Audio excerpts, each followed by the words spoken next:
Imagine checking your work emails from a hospital bed. I mean, in America, you might actually get a secret nod of approval for that. Oh, absolutely. It's seen as this ultimate dedication, like a badge of honor that proves just how invaluable you are to the team. Right, exactly. But if you try pulling that exact same move while working in a Dutch office, your manager isn't going to give you a promotion. No, definitely not. They are going to think there is something fundamentally wrong with you, like Mhm. deeply wrong. Yeah, they would be completely baffled by that. Welcome to the deep dive. Today, our mission is to explore what happens when you physically pack up your life and just move across the globe. And we aren't just talking about, trying a new morning routine or reading some trendy productivity book. Not at all. We are looking at how a radically different environment can physically force you to rewire your entire mindset. I mean, everything from how you handle a rainy day to how you fundamentally value your own self-worth. It really is a profound psychological shift. And to really dig into this, we are drawing from a deeply insightful reflection by a YouTube creator named Ava. Yeah, she runs the channel Dutch Americano. Right. Exactly. Ava is an American who has lived in the Netherlands for 6 years now, Yeah. and she actually gained her Dutch citizenship 2 years ago. Wow, so she is fully immersed. Oh, absolutely. She has become so deeply integrated into the culture that in her reflection, she literally jokingly forgets the current Dutch king's name. She just waves it off as, Wouter something or another. Which is incredibly funny. But uh, her specific observations about how her brain has actually changed over those 6 years are what really caught my attention. Yeah, they are super revealing. It got me thinking about a way to frame this for our discussion. Yeah. Because it feels like cultural adaptation isn't just changing your clothes. Like putting on a heavier coat because you moved to a colder climate. Right, it goes much deeper than that. It operates much more like forcing an upgrade on your smartphone's operating system. No, I like that analogy. Because you probably don't even realize how many background apps are currently running in your head, right? Yeah. Like your cultural defaults, your underlying anxieties, the constant calculations about your It's status. just quietly draining your battery all day long. Exactly. And you don't even notice it until a completely new culture forces you to shut them off. That is a highly accurate way to look at it, especially regarding cognitive load. Because what Ava outlines aren't just, quirky expat observations about bicycles and tulips. Right, the usual tourist stuff. Exactly. She catalogs very specific structural lifestyle changes, and we are going to hold those changes up as a mirror today. Yeah, this is your opportunity as the listener to examine your own default behaviors. Those background apps you didn't even know were draining your energy. So let's start with one of the most basic background apps we all run, dealing with the weather. Oh man, the weather. Ava talks about how she had to completely redefine physical discomfort. Right, because before moving, she was totally used to the American standard of canceling plans at the very first sign of bad weather. Which we all do. She notes how easy it is to just, pull up a Zuckerberg-owned messaging app, text a friend that it's raining, and use it as an excuse to stay inside with a good book. A book that, as she freely admits, usually goes completely unread anyway. Right, of course. It We've all been there. Because the weather is just the culturally acceptable opt-out. It provides a frictionless excuse to retreat from social obligations. But the Netherlands operates on a completely different frequency. Their cultural motto is literally, there is no such thing as bad weather, only bad clothes. And they really mean it. They do. You don't necessarily even use an umbrella. You just get wet. Yeah, she mentions a common Dutch phrase, you're not made out of sugar. Meaning you aren't going to magically melt in a rainstorm. I love that. She describes watching people happily sitting outside at cafes in the pouring rain, and life just continues without skipping a beat. It's wild. And she applies this to her diet, too. She actually gave up her complex, warm lunches. Oh, right, the hot lunches. Yeah, she jokes about her old, elevated taste buds demanding hot pad thai for a midday meal.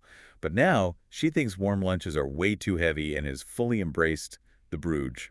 Which is just a classic, incredibly simple Dutch cheese sandwich. Okay, let's unpack this, because I really have to push back here. This sounds a bit romanticized to me. How so? Well, is this not made of sugar, mentality, and like eating a plain piece of cheese on bread?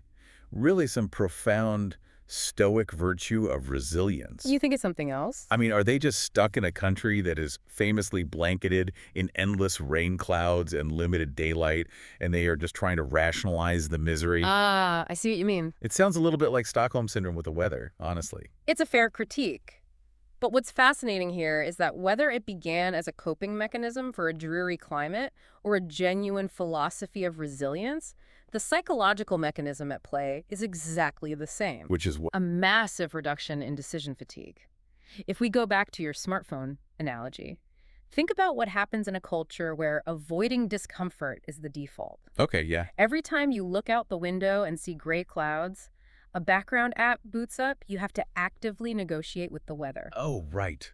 Do I cancel? Do I go? Exactly. Will my shoes get ruined? Will my friend be annoyed if I bail? Oh, I see. The actual friction isn't the rain itself. The friction is the mental agonizing over the decision about the rain. Exactly. When a culture completely removes the option to opt out of mild discomfort, that background app just gets deleted. It rains, you put on a coat, you get on your bike, and you go. The negotiation is gone.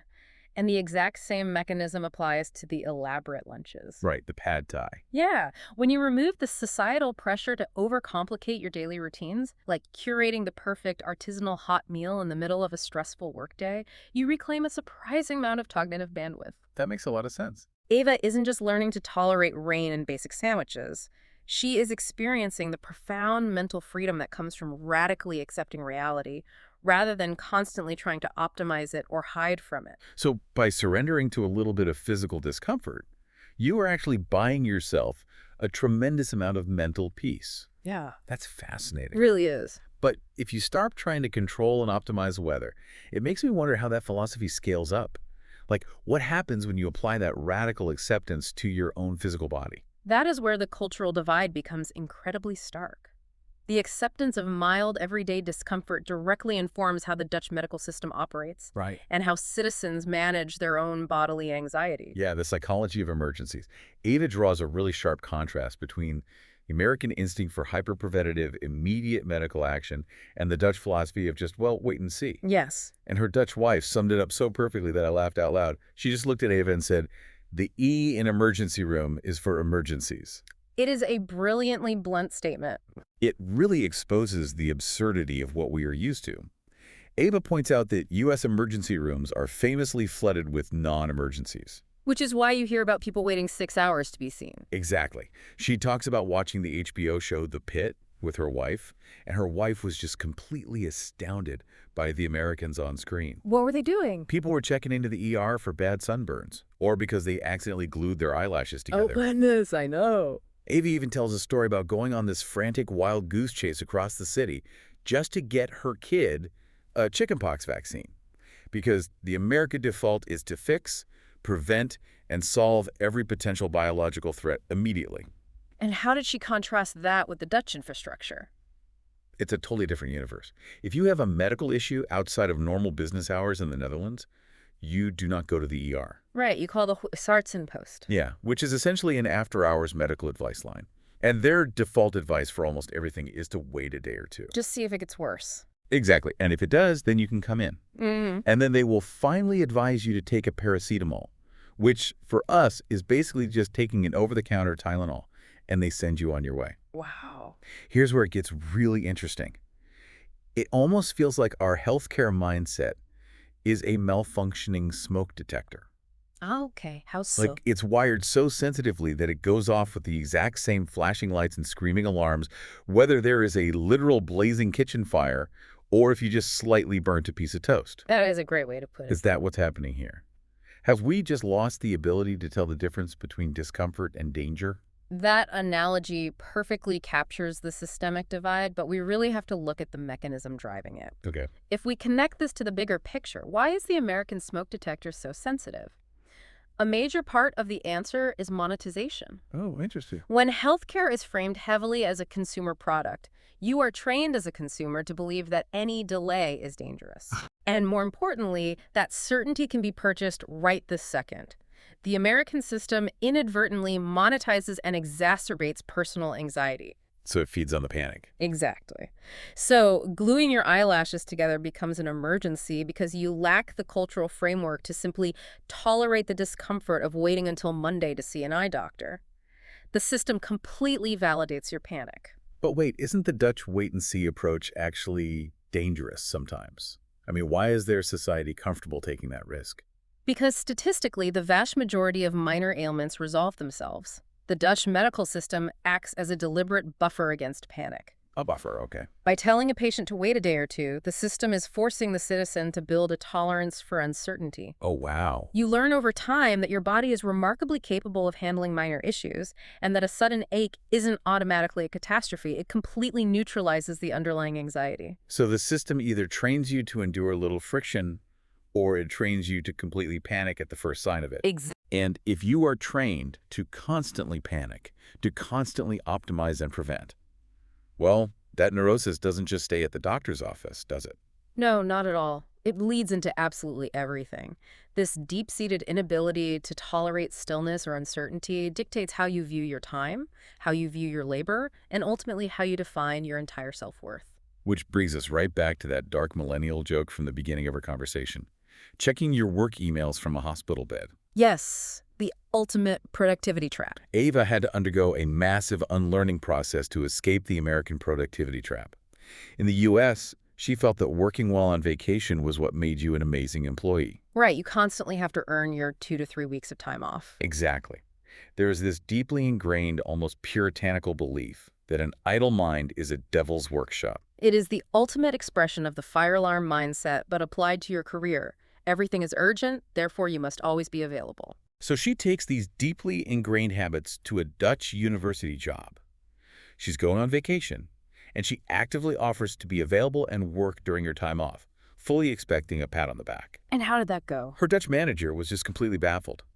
In the Netherlands, nobody is going to give you extra points for working on your holiday. They genuinely do not care. They probably thought it was super weird. Totally. They just want you to, as the Dutch phrase goes, do normal and actually be on vacation. Do normal is such a fascinating cultural directive. It completely strips away the performative aspect of labor. And the ripple effect of taking away that performance was monumental for her identity. So. Before moving, Ava proudly defined herself by her academic credentials. Her PhD in linguistics was her anchor. It was how she justified her value in any room. And now? Now, she says it literally never even comes up in casual conversation. It is entirely irrelevant to her core self. That's a huge shift. She realized she is just, in her own words, a fairly nice person who exists.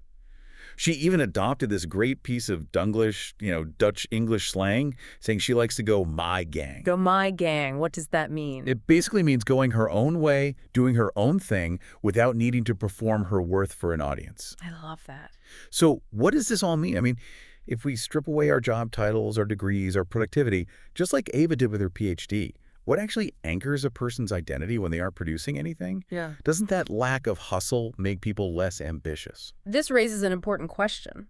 But it changes the nature of the ambition. It shifts from survival-based ambition to genuine interest. Okay, unpack that a bit. The core difference here is how the two cultures view the concept of rest. In the Dutch framework, rest is viewed as a baseline human condition. A baseline. You exist, therefore, you require and deserve rest. Your identity is securely anchored in your humanity and your place in the community. But in the American framework, rest is viewed as a luxury item, and it is a luxury that must be purchased through absolute exhaustion. Purchased through exhaustion. Wow.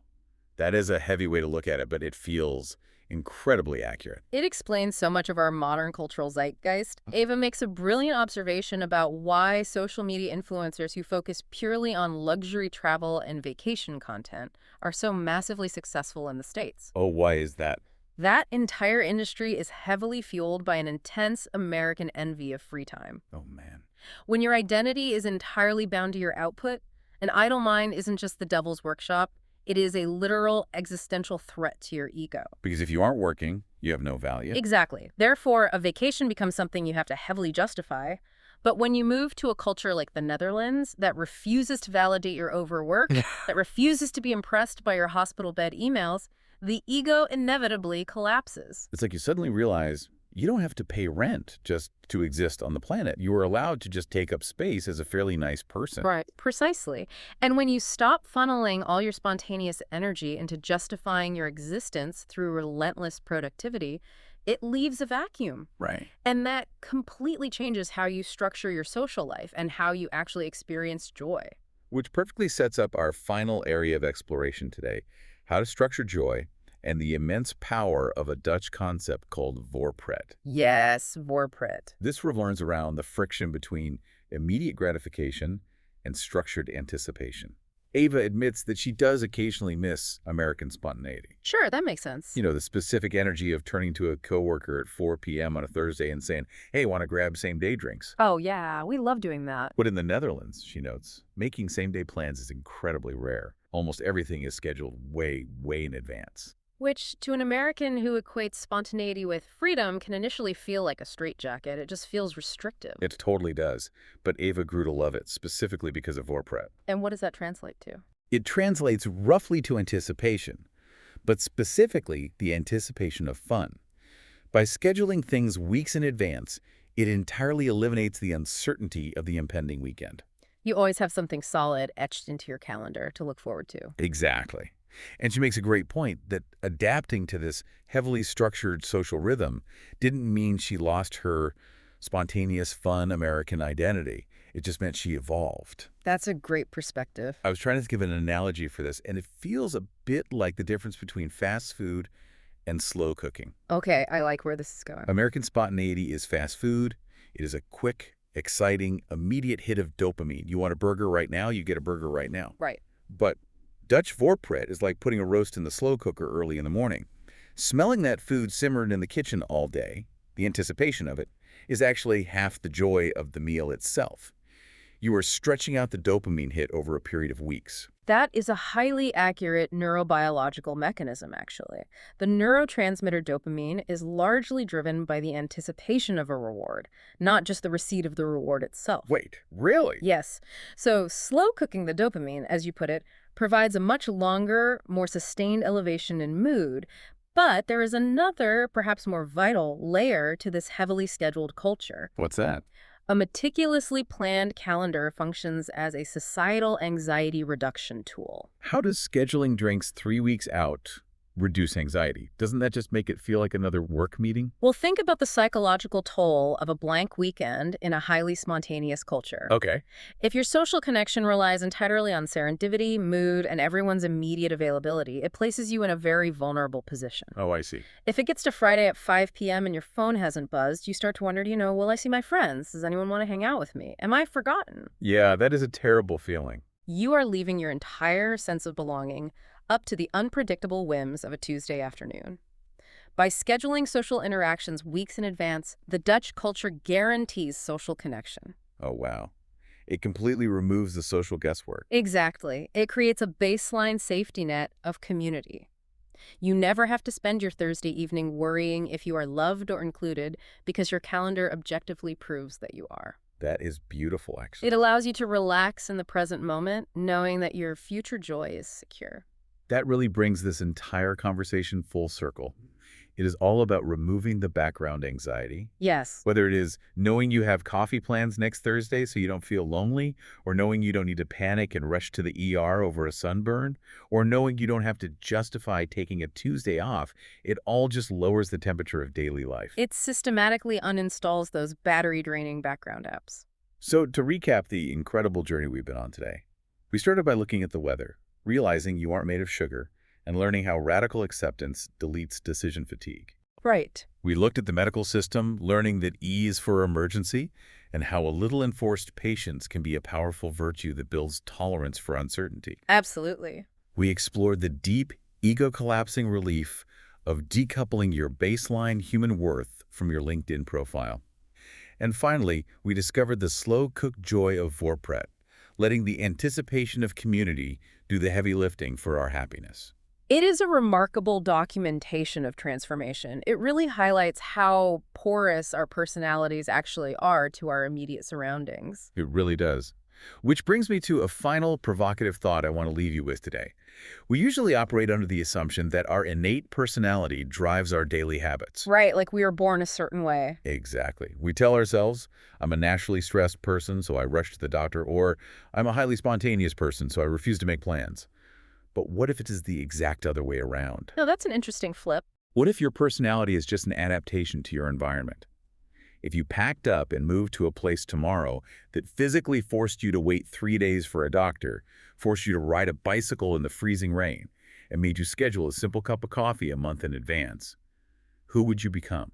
A completely different person, potentially. Would you still be the exact same anxious, hyperproductive, stressed out person? Or would those traits just wither away and vanish without an environment to sustain them? That is a fascinating question to sit with. The good news is you don't have to move to Utrecht to find out. What happens if you adopt just one of these foreign constraints in your own life this week? Delete just one background app. See how much battery life you have left. That is a very powerful experiment to try. Thank you for joining us on this deep dive. Keep questioning your default settings, and we'll catch you next time.